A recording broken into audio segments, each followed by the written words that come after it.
Alright, I wanted to show off my latest sword commission project. It's my interpretation of the Lord of the Rings Sting sword, or dagger.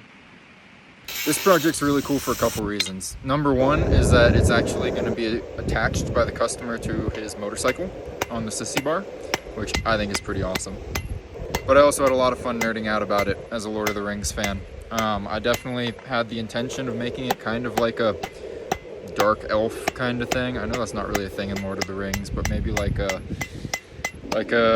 Uruk, whatever Adar was in Rings of Power.